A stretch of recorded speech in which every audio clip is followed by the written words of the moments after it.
Bonjour à tous. J'ai une pensée aujourd'hui pour les personnes qui sont parfois humiliées, celles à qui on rappelle parfois leur échec, celles qui subissent de mauvais traitements et des humiliations, peut-être à leur lieu de travail, peut-être dans leur famille et même peut-être dans leur église locale.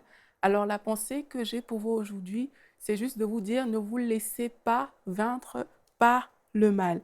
Romains 12, 21, c'est là où c'est écrit, ne te laisse pas vaincre par le mal, mais surmonte le mal par le bien. Alors, lorsque vous subissez ces choses, je pense qu'on doit être à même de se rappeler que Dieu est un Dieu de justice.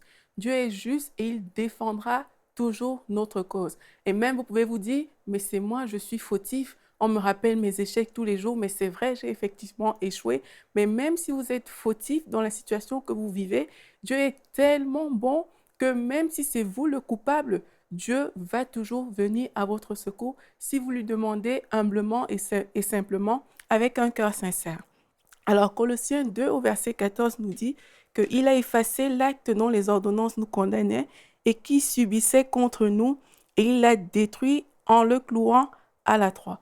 Alors moi je pense sincèrement que si Jésus nous a libérés des choses qui nous condamnaient parce qu'on était vraiment coupable. Alors, à combien plus forte raison, lorsqu'on n'est pas coupable, Dieu, qui est un Dieu de justice, ne nous libérera-t-il pas de ces choses-là? Donc, peu importe la situation que vous vivez aujourd'hui, Dieu a payé pour ce pourquoi vous étiez condamné. Alors, il vous défendra encore, il défendra votre cause dans ce pourquoi vous avez si vous êtes accusé injustement, Dieu défendra ce d'autant plus votre cause. Et aussi, la Bible nous dit de ne pas nous venger nous-mêmes. Parfois, on aimerait que ces situations qu'on subit s'arrêtent immédiatement. On aimerait qu'elles stoppent parce que ce n'est pas agréable pour nous de vivre face à des frustrations. Alors, dans ces cas-là, il faudrait qu'on se rappelle ce que la Bible nous dit. La Bible nous dit que toute chose concourt au bien de ceux qui aiment Dieu. Il faut réfléchir dans les situations que vous traversez aujourd'hui. À quoi est-ce que cette chose va concourir? À quoi est-ce que cette chose va, dans quel sens ça va aller pour ma vie? Vous savez, Joseph a été accusé injustement, il a été mis en prison, mais cela a concouru quand même à l'élever. Par la prison, il a pu se faire des relations qui l'ont conduit chez, chez Pharaon. Il aurait pu juste se dire, ah, mais moi je suis une victime, mais il n'a pas choisi son statut, il n'a pas choisi de s'apitoyer sur son sort, mais il a vraiment choisi de continuer à travailler, d'exercer ses dons comme il a fait, et cela a entraîné son élévation. Jésus aussi, il a été maltraité à plusieurs reprises, mais qu'est-ce que cela a produit? Ça a produit le salut de l'humanité. Alors, dans les situations que vous vivez, les mauvaises situations, les gens peuvent vous maltraiter, les gens peuvent vous insulter, mais réfléchissez bien, dites-vous à quoi cela va servir et je suis sûre que ça servira certainement à votre élévation. Il faut toujours adopter la bonne attitude parce qu'on sait que lorsqu'on adopte une bonne attitude, ça contribue aussi à guérir quelque part notre âme. La Bible nous dit, garde ton cœur plus que toute autre chose, car de lui viennent les sources de la vie. Si votre cœur est touché, ça veut dire que les sources de votre vie sont en train d'être polluées.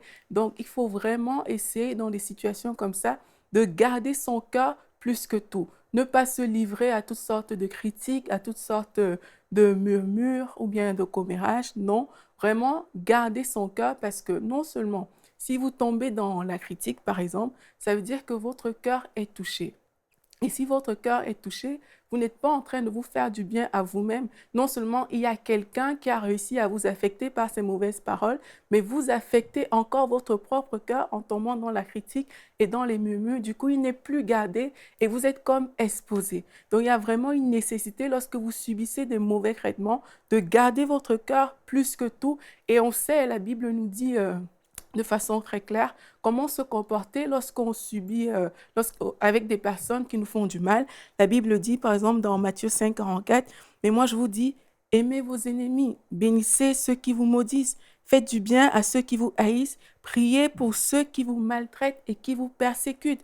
La Bible nous dit dans Colossiens 3, verset 13, supportez-vous les uns les autres.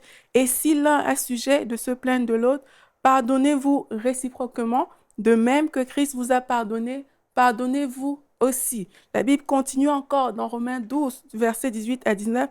S'il est possible, autant que cela dépend de vous, soyez en paix avec tous les hommes. Ne vous vengez point vous-même, mais laissez agir la colère, car il est écrit, à moi la vengeance, à moi la rétribution, dit le Seigneur. Alors c'est vrai que lorsqu'on est profondément blessé, c'est compliqué, parce que parfois, lorsqu'une personne, surtout qui est proche de nous, nous blesse, le cœur est tellement meurtri que ces choses, ces versets bibliques peuvent sembler vraiment être dépassés, mais c'est la vérité. Donc je vous encourage à marcher dans cette voie-là, à marcher dans la voie du pardon, à marcher dans la voie de la guérison, du rétablissement des bonnes relations, de la paix.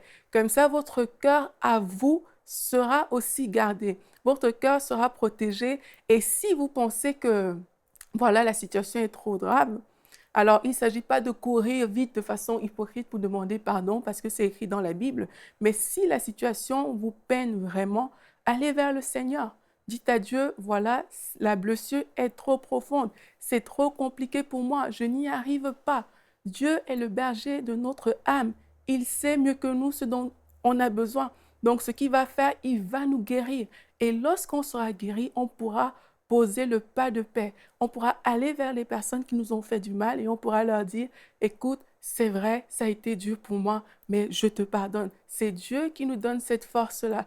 Et parfois, dans des cas vraiment complexes, ce n'est qu'à Dieu qu'on peut la demander. Il n'y a aucun homme qui pourra vraiment venir nous parler au point où on puisse se dire, OK, je passe l'éponge. Donc, allez vers Dieu et vous allez voir que ça va porter du fruit. Vous savez, il y a plusieurs personnes qui, par des attitudes de pardon, qui, par la recherche de la paix, ont réussi à amener des gens au Seigneur. Et c'est à ça aussi qu'on doit aspirer. Il faut que notre attitude, il faut que notre comportement parle assez pour que les personnes qui nous entourent se disent, ah, ben tiens, moi, dans son cas, j'aurais jamais pardonné. Mais si elle a fait, ça veut dire qu'il y a quelque chose en elle. Et vous pourrez dire à ces personnes, c'est parce que moi, je connais Jésus. Et moi, j'étais plus coupable que lui. Et Jésus a accepté, lui, de me pardonner. Et moi aussi, il va de soi que si on a payé un si grand prix pour moi, moi aussi, je peux le faire pour mon prochain.